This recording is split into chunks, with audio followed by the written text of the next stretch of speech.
Tonight, a protester inside China speaking exclusively to CNN. This protester is one of thousands across China who has taken part in the widespread demonstrations against strict zero COVID policies, like the one on your screen, which is in Shanghai, where protesters clashed with police in white hazmat suits. Now, this protester spoke to our Selena Wang, would only speak to her in a car while in disguise. Watch this clip. The protest happened wasn't just random because there was this social anger that was, accumulating in everyone, especially the middle class. So I think the purpose of this policy has shifted. It shifted from actually protecting people's lives to a political campaign. They never told us about the data, the exact data. How many people died of the COVID, and how many people died as a collateral damage of zero COVID policy. All right, you're going to see much more from this incredible interview that Selena conducted in just a moment. Because the uprisings across China come as President Xi appeared on the world stage today, was seen in public shaking hands with the president of the European Council. And while Xi continues to crack down on demonstrators, the government claims it will relax some COVID restrictions ever so slightly, like letting people with COVID actually quarantine in their own homes instead of, those mass facilities, right, that you've seen those horrible images of. Some of those horrible conditions, like a public bathroom where some were forced to quarantine, sleeping on a floor, or where hundreds, if not thousands, have been packed into these vast quarantine centers. Selena Wang is out front live in Beijing. And Selena, this interview you did with the protester is very significant. What more can you tell us? Yeah, Erin, I mean, it is so hard to get any person in China to speak on camera to foreign media, let alone on such a sensitive topic. But this person felt passionate about sharing with the world that while the protesters, they make up a tiny portion of China's population, they really see themselves as speaking for the masses because zero COVID has been a unifying source of anger for people, young, old, rich, or poor. And this person described being a part of the demonstration in Beijing as both scary, but also empowering. Silence will not protect you. This person, one of thousands across China, willing to put their lives on the line to speak out. Years of pent-up anger over China's draconian COVID lockdowns boiling over into protests.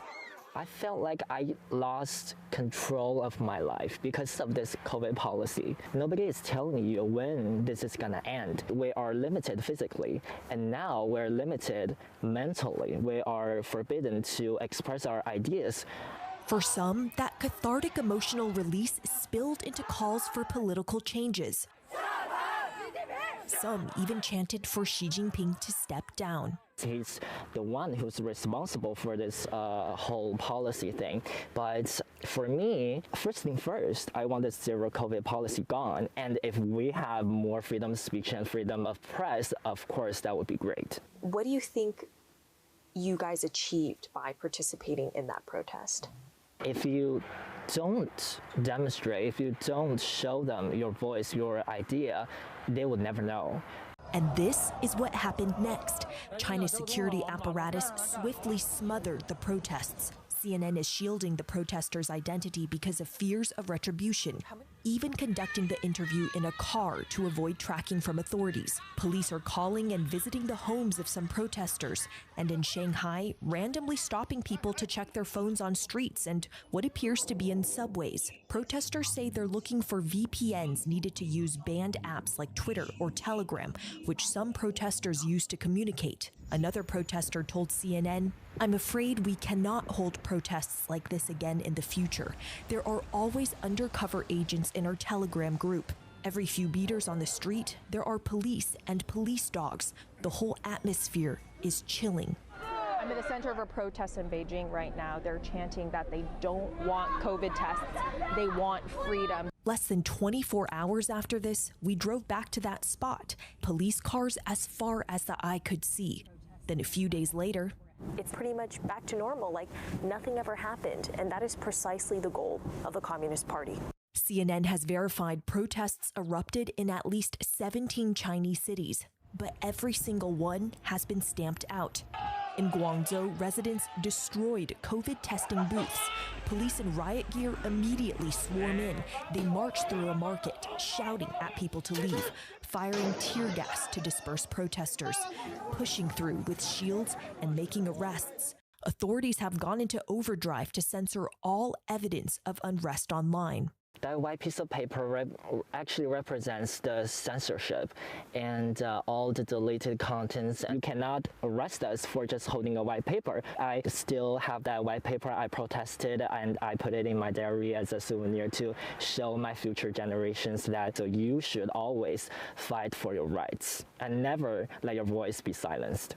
How does it make you feel, though, that the government even censored pictures of people holding white papers? By doing this, they're just going to make the crowd even angrier. Instead of trying to silence us, they should really focus and try to think why this happened. Authorities are silencing them, but it seems they are listening. Right after the riots in Guangzhou, the city started lifting some lockdowns, removing COVID roadblocks. Unsealed, we are unsealed. A man screams with excitement as he bikes through streets being opened up. But so many others are still counting down their days in lockdowns and quarantine, wondering when zero COVID will really end. A lot of the protesters, like the person I interviewed, they are young in their 20s and 30s, but they were still born before Facebook, Google, and YouTube were banned in China. So the person made the point to me that despite the patriotic education they've been getting fed in school, they still remember what a more open China looked like. Now, most realize it is too dangerous and unrealistic to call for Xi Jinping to step down, but at the very least, they just want their old life back when their lives weren't controlled by lockdowns, quarantines, and mass testing. Erin. All right, Selena, thank you very much with that incredible, courageous reporting that you continue to do in that interview from Beijing. I want to go now to Desmond Shum, who is a powerful Chinese businessman whose ex-wife went missing in China back in 2017. He's also the author of Red Roulette, an insider story of wealth, power, corruption, and vengeance in today's China. I hope you'll read it. I found it incredibly powerful. So, Desmond, you just saw Selena, she shielded the identity of the protester that she spoke with. But Chinese officials are using a lot of methods to find these protesters, to track them down. How concerned would you be if you were a protester? I think the risk is tremendous. There are reports that Chinese has done this facial recognition even with your mask on. So I think the government the crackdown is already happening. And I think given the past track record of the last decade, Xi Jinping's crackdown will be severe and brutal. And let me ask you about that. When you say severe and brutal, what do you think Xi will do to the protesters? Their standard mode of operation, like what happened to my ex-wife, is disappeared. Like the gentleman who hung the banner on the Beijing Bridge a month ago, he has disappeared and haven't been heard in the last months. So I think the leaders of the protest movement could possibly face that and very likely to face that. To face death. No, face hearings. And then what they want to do is basically I think the government is at this moment basically will disappear the person, hold them in captivity, and then they will, based on political decision, decide what to do with them. So do you think anything changes here? Does this remain just something about zero COVID, or does it become something bigger, as, of course, the protester Selena spoke to wants it to be, or the one we spoke to from London whose families in eastern China wants it to be? I think this is the match that lights the first fire. I think this one, personally, I don't think this one will morph into much. The crackdown is coming fast and swift. I think the question is, with this enlightening to the young generation, what will happen next down the road? Will the next issue come up? Will we see the similar type of protest? Will this light and this enlightenment bring them to see a deeper issue instead of just the crackdown, become a single issue movement?